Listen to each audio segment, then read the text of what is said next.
In this tutorial, we will guide you through the key steps of the purchase order management using Sellercloud's procurement management tool. Let's dive in and explore how you can efficiently manage all aspects of your POs, including receiving, shipping, and payment management. After creating a PO, you have to notify your vendor about the purchased products. If your PO approval is configured to be required, you will see a notification when attempting to email an unapproved PO. To approve a PO, follow these steps. Go to the Purchasing tab and select Manage POs from the drop-down menu. Here, you will see a list of your purchase orders. Locate and select the appropriate purchase order that you want to approve. In the upper right corner, click on Actions and choose the Approve Purchase Order option from the drop-down menu. Please note that in order to approve POs, you need to have the relevant permissions within your employee roles. Once you've approved the purchase order, you can proceed to email it to your vendor. To email an approved purchase order, in the upper right corner, click on Actions and choose the Send PO via Email option. A new window will appear, labeled Send PO via Email. Here, you can customize the email before sending it to your vendor.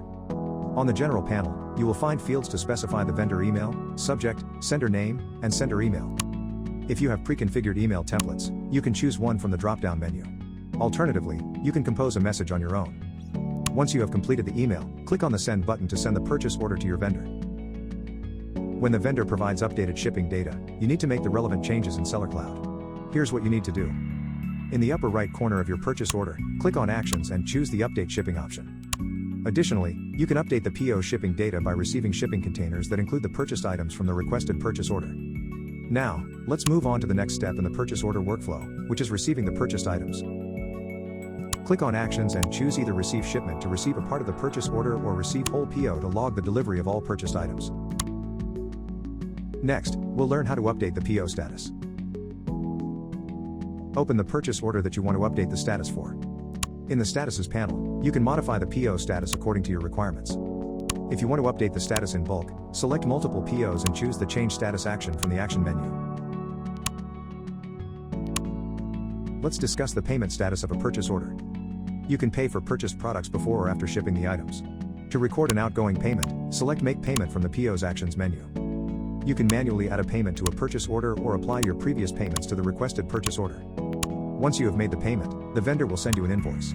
You can then mark your purchase order as paid and close it. To close a PO, select the Close option from the PO's Actions menu. A purchase order can have different general statuses. Here's some information about each status. Saved, the PO is saved and awaiting further action. Cancelled, POs with the status cancelled will not be shipped by the supplier. Completed, the PO has been shipped, received, and invoiced. Ordered, this status indicates that the PO is awaiting shipment. Pending, the PO has been created but not yet approved or processed. Received, the PO has been received from the supplier and is ready to be processed. And there you have it. You now know all the workflows associated with a purchase order in Sellercloud.